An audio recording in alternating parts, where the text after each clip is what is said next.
नमस्कार भक्तगणों, पोथी पाठ इस आध्यात्मिक यूट्यूब चैनल में आप सबका बहुत बहुत स्वागत है। आध्यात्मिक वीडियो देखने के लिए हमारे चैनल पोथी पाठ को सब्सक्राइब करें। आज से शिव महापुराण की रुद्र संहिता का प्रथम खंड आरंभ होने जा रहा है। इस खंड में भगवान शिव यानी रुद्र की उत्पत्ति, स्वरूप और महिमा का वर्णन करता है। इसमें सृष्टि की रचना, ब्रह्मा विष्णु रुद्र का संबंध, शिव की निराकार साकार लीला तथा भक्ति और वैराग्य का महत्व बताया गया है। यह खंड शिव तत्व को समझने की आधारशिला मानी जाती है। तो आइए बढ़ते हैं इसके पहले अध्याय की ओर। अध्याय पहला, ऋषिगणों की वार्ता। जो विश्व की उत्पत्ति, स्थिति और लय आदि में एकमात्र कारण है, गिरिराज कुमारी उमा के पति हैं, जिनकी कीर्ति का कहीं अंत नहीं है, जो माया के आश्रय होकर भी उससे दूर है तथा जिनका स्वरूप दुर्लभ है। मैं उन भगवान शंकर की वंदना करता हूँ, जिनकी माया विश्व की सृष्टि करती है।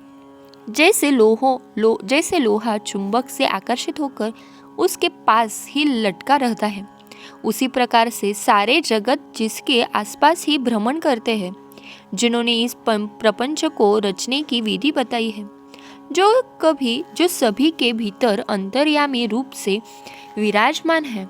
मैं उन भगवान शिव को नमन करता हूँ। ऋषि बोले, हे सूत जी, अब आप हमसे भगवान शिव और पार्वती के परम उत्तम व दिव्य स्वरूप का वर्णन कीजिए। सृष्टि की रचना से पूर्व, सृष्टि के मध्यकाल व अंतकाल में महेश्वर किस प्रकार और किस रूप में स्थित होते हैं? सभी लोगों का कल्याण करने वाले भगवान शिव कैसे प्रसन्न होते हैं तथा प्रसन्न होने पर अपने भक्तों को कौन कौन से उत्तम फल देते हैं? हमने सुना है कि भगवान शिव महान दयालु है, अपने भक्तों को कष्ट में नहीं देखते। ब्रह्मा, विष्णु और महेश तीनों देवता शिवजी के अंग से ही उत्पन्न हुए हैं। हम पर कृपा कर शिवजी के प्राकट्य, देवी उमा की उत्पत्ति, शिव उमा विवाह, गृहस्थ धर्म एवं शिवजी के अनंत चरित्रों को सुनाइए।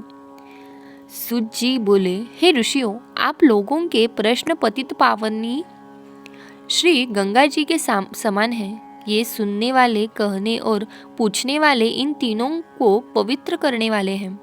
आपकी इस कथा को सुनने की आंतरिक इच्छा है, इसीलिए आप धन्यवाद के पात्र हैं।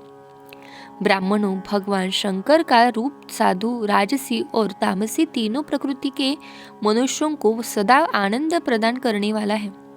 वे मनुष्य जिनके मन में कोई तृष्णा नहीं है, ऐसे महात्मा पुरुष भगवान शिव के गुणों का ज्ञान करते ही, क्योंकि शिव की भक्ति मन और कानों को प्रिय लगने वाली है और संपूर्ण मनोरथ को देने वाली है। हे ऋषियों, मैं आपके प्रश्नों के अनुसार ही शिव के चरित्रों का वर्णन करता हूँ। आप उसे आदरपूर्वक श्रवण करें। आपके प्रश्नों के अनुसार ही नारद जी ने अपने पिता ब्रह्मा जी से ये प्रश्न किया था। तब ब्रह्मा जी ने प्रसन्न होकर शिव चरित्र सुनाया था। उसी संवाद को मैं तुम्हें सुनाता हूँ, क्योंकि उस संवाद में भवसागर से मुक्त करने वाले गौरीश की अनेकों आश्चर्यमयी लीलाएं वर्णित हैं। वह हम अगले अध्याय में सुनेंगे। श्री रुद्र संहिता का यह प्रथम अध्याय यही पूर्ण हुआ। हर हर महादेव।